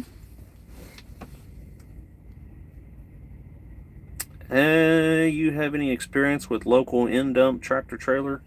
Yeah, I used to. There was a farmer. That guy that I was talking about that I used to drive the Peterbilts for. He kind of had his hand in everything. He had a chicken farm at one time, so he had he had a couple different trucks. He had what would that have been, like an FLC, whatever, from the 80s, had a B model in it. You can always tell those old Freightliners because they had the split windshields. I can't remember if those were FLCs or what they were, but yeah, he had a dump trailer, so I've done a little bit of it. We used to haul, I've got a picture. I need to find that picture. It wasn't with that truck. It was an older Freightliner. It was from the early 90s, but I've got a picture of me dumping a load of gravel in my driveway with it. But yeah, I used to do a little bit. We'd haul chicken manure with it, gravel, but not a whole lot. I never really, to be honest with you, I never was really crazy about that. That trailer was really, it looked really, really far up in the air. It was a frame trailer. I don't know I've never used a frameless trailer. The only dump trailer I've ever used with a truck is a frame dump trailer. And the reason why he didn't have that old Freightliner, because a guy rolled it over. It had some chicken manure got hung up in the nose of it, and it went over and destroyed that truck. Older paints are pre-774 held up a lot better in the sun and heat. Modern paints are too hard. Okay, but yeah, you go through Phoenix, go through Phoenix, and see those cars out there. It's crazy how much they're just cooked. I mean, all the clear coat's burned off of them. Are you thinking about getting out of container hauling and getting into some in-dump stuff with your truck, Herschel?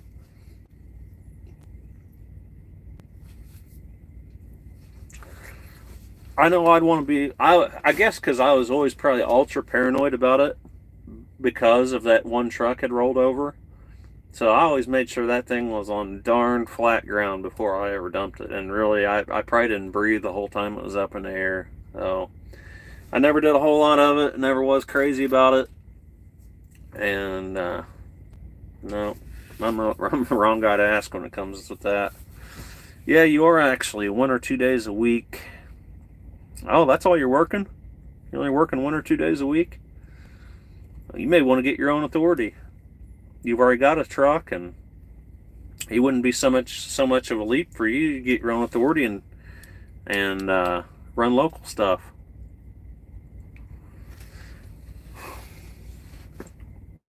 You're close. You're out of Columbus, right? Columbus, Ohio.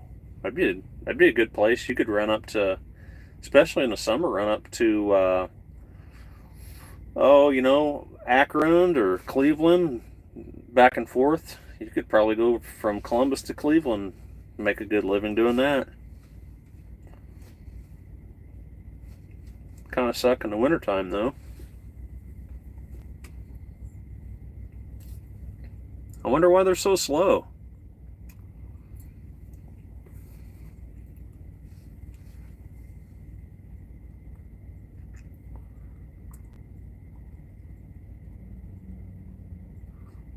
Oh, okay. That's where the trick is to find the right brokers. Actually, Chillicothe is 1 hour south of Columbus. That's where the Kenworth. They still make Kenworths. Isn't that where they make the? Isn't that where the Kenworth plant is? Dump the air on the truck and trailer if possible. Make sure the doghouse on the trailer is clean with no crap in there. And leave each stage of the ram out easy. Okay, so you don't get that big jolt, probably.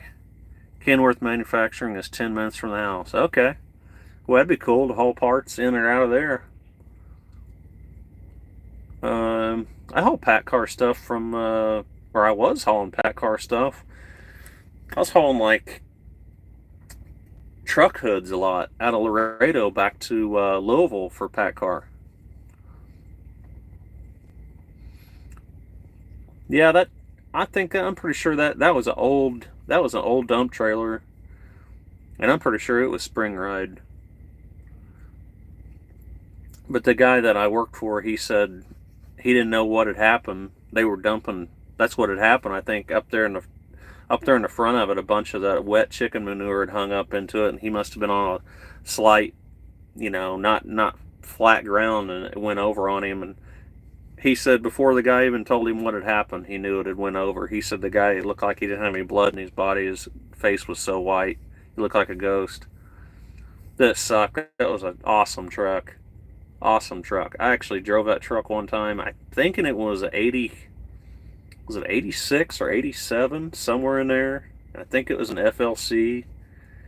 And it had I think it had 390s. It had a B model cat, 13 speed, and 390s. I remember I went and got a load. I drove over the road one time. I took a load of that stuff I was talking about that went from Louisville to Tulsa, and then picked up a load of quarter meat with it in Oklahoma City and brought it back to Louisville. But most of the time, that was just a local truck.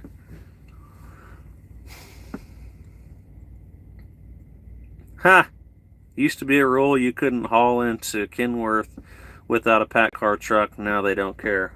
Huh. That's pretty cool.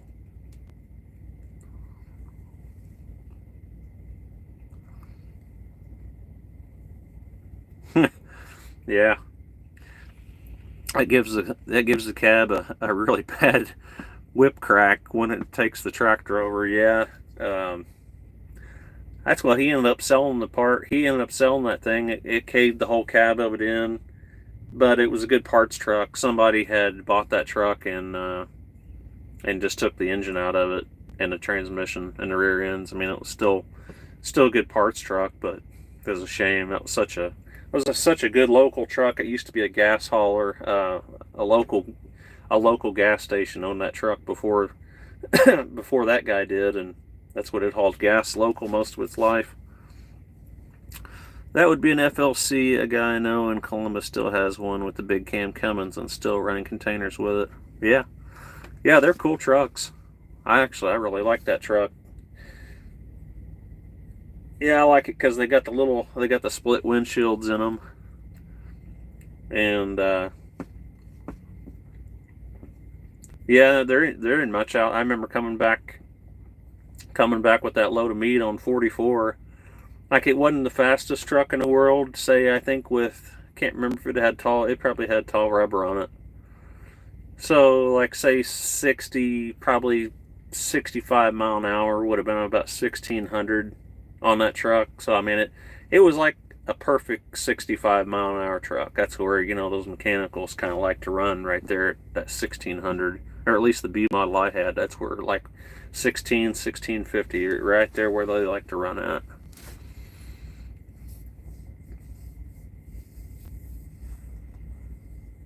Is that truck still in pretty good shape?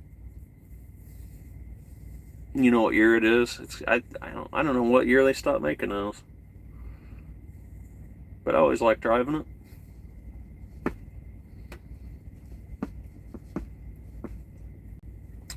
And then the one he got after that was really, really low geared. It was an equipment hauling truck. It was probably like a 91 FLC. Remember, it's two-tone brown, and it was a really, really slow truck. But that's the truck I've got the picture of me dumping in my driveway. Yeah, I think that one was an 86. It was 86 or 87. I don't know what year they stopped making that model, or, you know, the style of that truck. I'll have to see if I can find that picture, though. That was probably, oh, what year would that have been? I'm trying to think. 2006 or 2007, where that picture, when I dumped that gravel in my driveway. He let me borrow it that day because I had built a new building on our place and needed some gravel in front of it, so he let me borrow it as long as I put fuel in it. I've been looking at 5 or 6 year old fleet trucks to buy instead of a pickup to pull the race car. Yeah, you're better off, really. It's too bad you can't.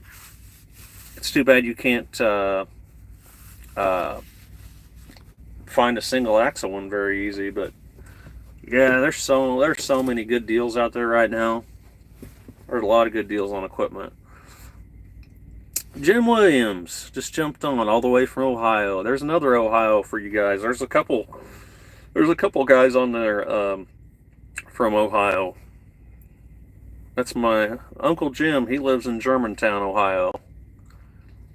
The big city of Germantown.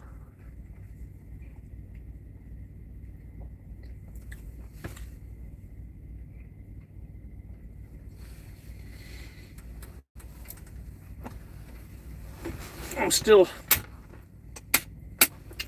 sitting here and waiting to unload in the morning. Where's Germantown? Germantown is not, what is it, 20 miles north of Cincinnati. Oh gosh, yeah, what is that, the 20, I don't know what exit it is, but it's about 20 miles north of Cincinnati.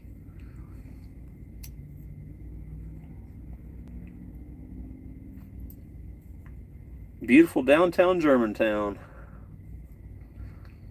Yep. I guess you live in the same house, don't you? You always lived in? You probably lived there for, gosh, how long you lived in that house? 20, 25 years, if you're still the same? Yeah, just south of Dayton.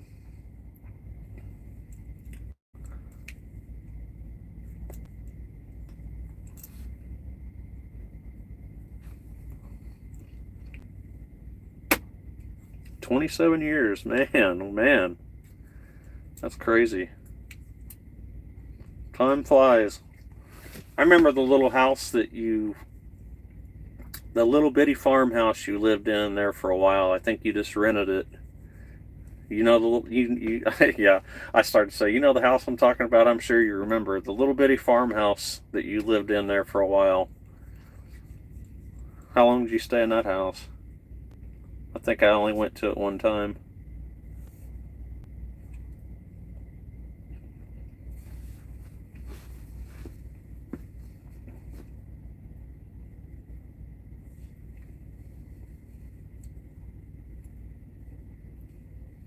Oh, I was trying to think. Yeah, Middletown. Middletown is the place where AK Steel is. That's where I used to go a lot. And then there was a 6 months, paid $350 a month rent. Yeah, you can't beat that. Yeah, you can't beat that. Was that in Greenville? I have no. That's been a long time. I just remember we went there one time, and because it seemed like there was some woods or something behind it. It seemed like your boys had a possum trapped back there. But was that in Greenville? I don't remember.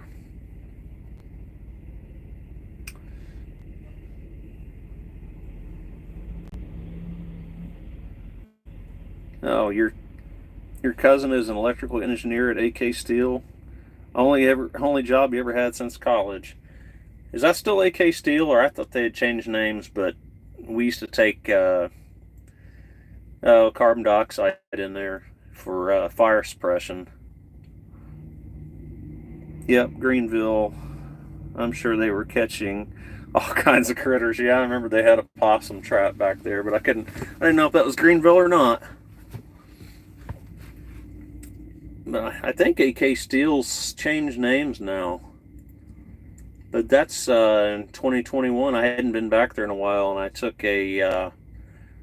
2 loads to I think it was Kohl's right there in Middletown, because you could see AK Steel from there.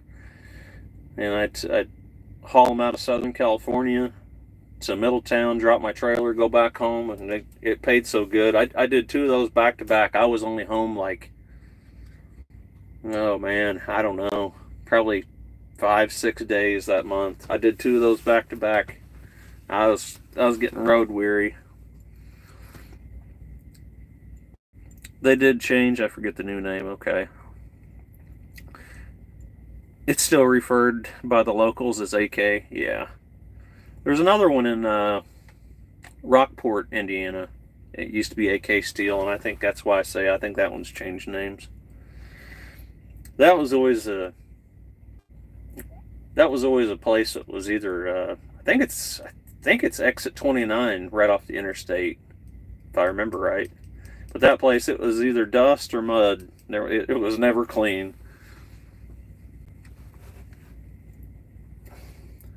You know, you were either kicking up a ton of dust, or it was very, very, like, it wasn't mud. It was whatever, all that slag, all that black slag, I guess, would be everywhere. And then across the road is where they took all their slag to a big slag pile. They'd take it in those big, I don't know what you call them, big kettle looking things, and take and dump them. And then they had a crane with one of those big heavy balls, like a demolition ball, and they drop it on it and bust that stuff up. I have no idea what they did with it after that.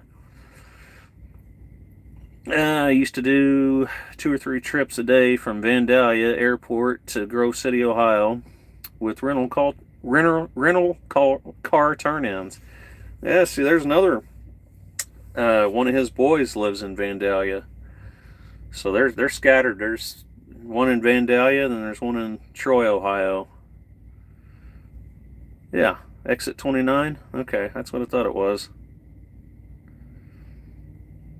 Oh, okay. Middletown, Ohio is the home of J.D. Vance. I didn't know that. That's cool.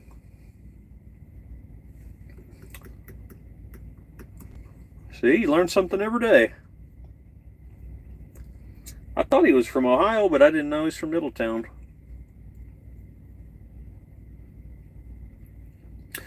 That probably, if that place ever went out of business, I'm sure there's a lot of people that work at AK Steel or whatever it's called now. That'd probably hurt the community if that place went out of business.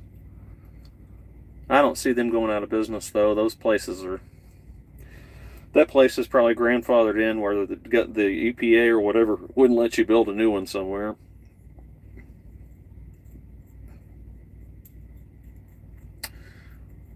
And I think I turned in they always called it the if I remember right, the Coke gate, like Coca-Cola. They called it the Coke gate. That's where I turned, and we'd have to go on scales and weigh in and out.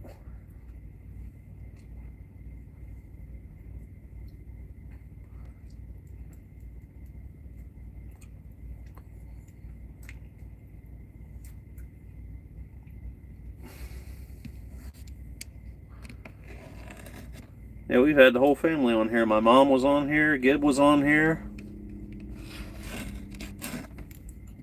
Let's see.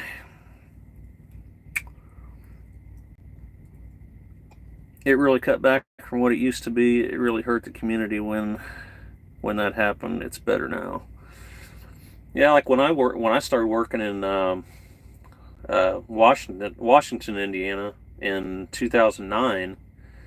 Uh, there was coal trucks everywhere, and those guys like to do that because that way they could have a local job. You know, they'd be home every night, and then you got Indiana Power and Light right there. If you go south on Highway 57, everybody calls it IP&L, but you know that's how they that's about the only coal there is now that goes to IP&L. You know, they burn it for electricity. But man, you wouldn't believe the coal trucks that used to be around there. Now there's very few. I think that's the only place they haul coal to is right there. You know, it's crazy though. In Mitchell at Rogers Quarry, I don't. There must be something about that rock. Um, you know, they haul that rock. There's people, and I can only go back to there because I was just driving that road every single day. There's a one trucking company, and that's all they do is haul rock from, I think it's Lawrenceburg, Illinois. Yeah, Lawrenceburg, Illinois, and they go from, that's where they're based out of. They go there to Mitchell, load, take that rock to Lawrenceburg, Illinois, and they do like, I don't know how many rounds they can do a day. That's all they've been doing for the last, well, I know for a fact at least 15 years. I don't know what it is about that rock, but I guess there's something about it. The quarry by the house, you know, that's why they eventually closed it, because they said they had some kind of rock, special rock in that quarry. It's called scrubber stone, and I think people even from the East Coast would come and get that.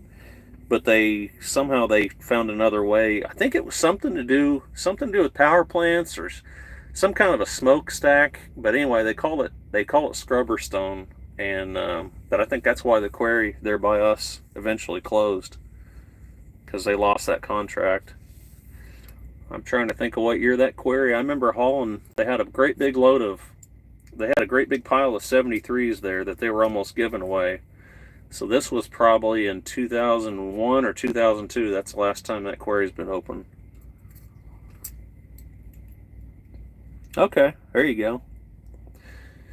I knew it was called Scrubber Stone, but I wasn't sure what they did with it. But I think they closed it because I know I was old enough to drive a truck, and I was driving a triaxle because they had one great big pile of 73s, and they were giving a heck of a discount on it because they knew they were going to close shop up. So it would either been late 2001 or early 2002. That's the last time that place has been open. But they're actually doing logging over there now, where I guess it'd be on the, not where the scale house was, not where the old scale house was. Down the road there, I'd be on the south side of the road, where they were actually quarrying rock out of there. Quarrying rock, I always say it wrong. But that's where they're doing logging there now. They're bringing logs in there, and I don't know what they're. I guess they're. I don't know. I don't know what they're doing. I think they're pretty much just sorting them out right there. It's like a drop yard, and then they'll sort logs out, and they'll probably haul them out with length and a certain width and everything. They just started doing that.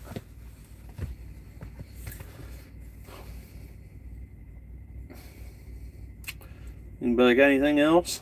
We've been on here for an hour and 54 minutes.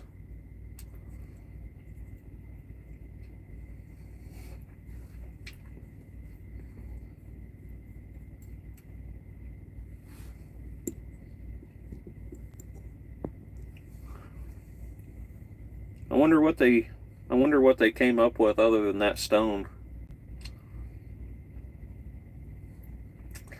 No, it's the Englishman. It's a local place. Uh, well, it's been empty all these years. What is that? 20.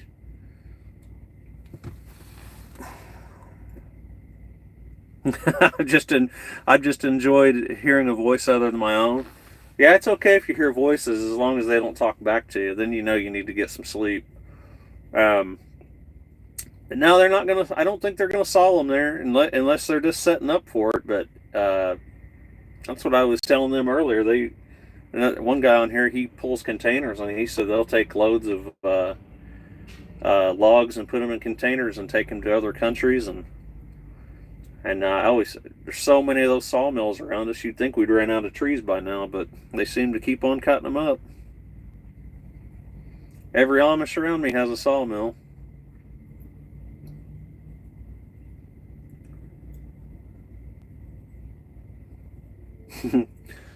Yeah, me neither.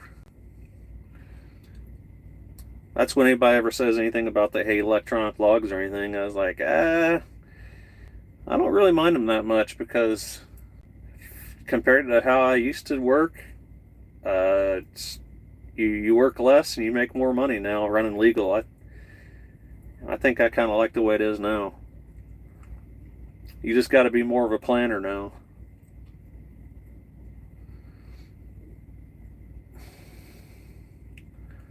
But yeah, I don't mind not having to. Oh, I'd have to look that up. I know they said that for a long time the average lifespan of a truck driver was only like 58 years old. And there's a reason for that.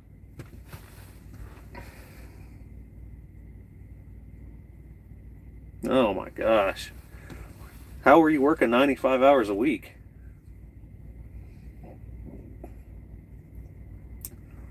Where am I?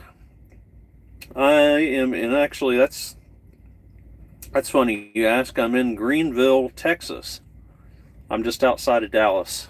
I'm here at a little truck stop. There's only about, I don't know, 10 or 15 spots. So I've been here since Friday. I've been here since Friday afternoon. It's a real nice place. I was going to get a hotel, but I didn't. There's several hotels. There's restaurants around me. It's a nice, real clean truck stop. It's really lit up. So I'm just going to leave like at probably 5 o'clock in the morning. Make sure I get through Dallas before the traffic picks up. You know, I thought I could do that too. This guy, he said I could edit my e-logs as I was listed as a safety officer. Yeah, I am too, but I never could figure out how to edit mine. You like hotels every night now? Yeah. That's whenever my wife goes with me. I don't think I make any money. It seems like because we got to eat out. We got to eat out at a nice place every night. Get a hotel. Not every night, but she likes to get a hotel, especially in the summertime. She doesn't like dealing with the heat. She's actually calling right now. But I told her, I said we were what do they call that? The Palisades, what's on fire in California right now. We were a little farther down the road. That's kind of that's Santa Monica, but we were in Santa Barbara. And I told her, I said, because we were on what is that? It's not the Pacific Coast Highway. I guess it is Pacific Coast Highway. And I was telling her, I said, you remember all those houses that were down there right close to the water in Santa Barbara? And she said, yeah. And I said, that's what's burning up. I said, there's probably $15 million houses. Yeah, she heard me. It's crazy. I couldn't imagine what that looks like right now. But it didn't go all the way to Santa Barbara. It's in Santa Monica where they got it mainly right against the water. That's a shame. It's going to take years and years and years to build those houses back up. It's beautiful through there. It's a real shame that that's happening.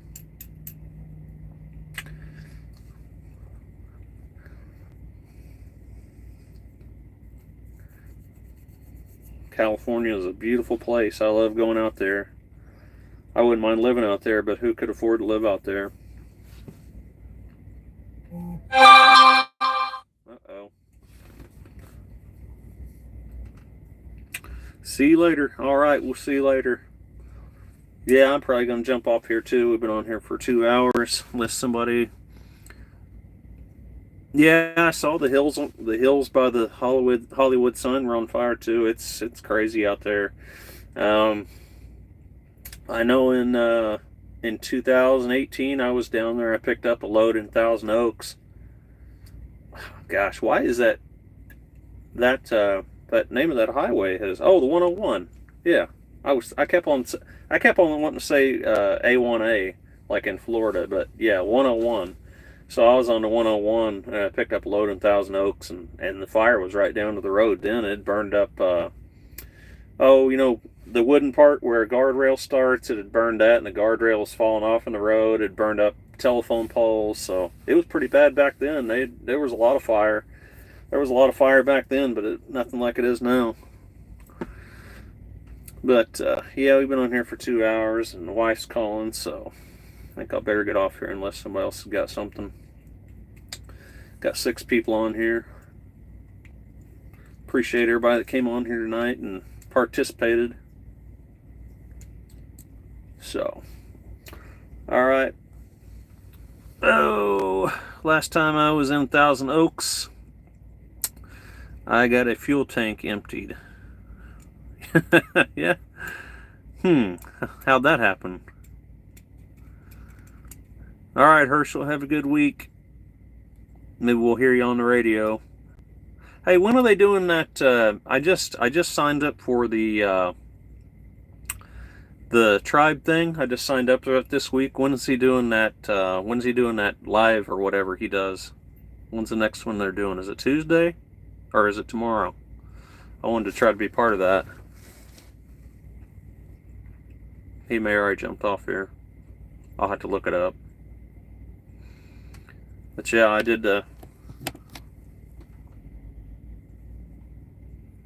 Tuesday and Thursday mornings.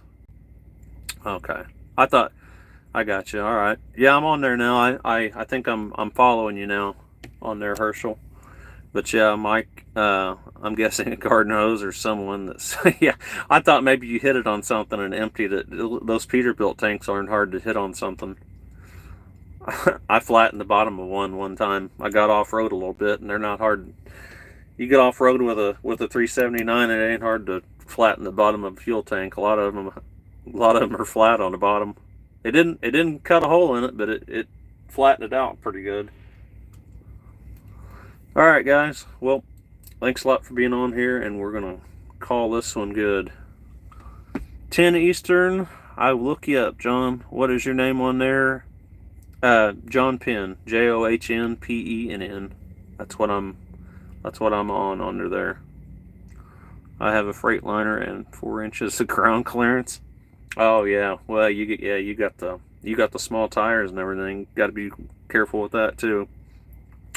All right, guys. Thanks for being on here, and we'll see you on the next one.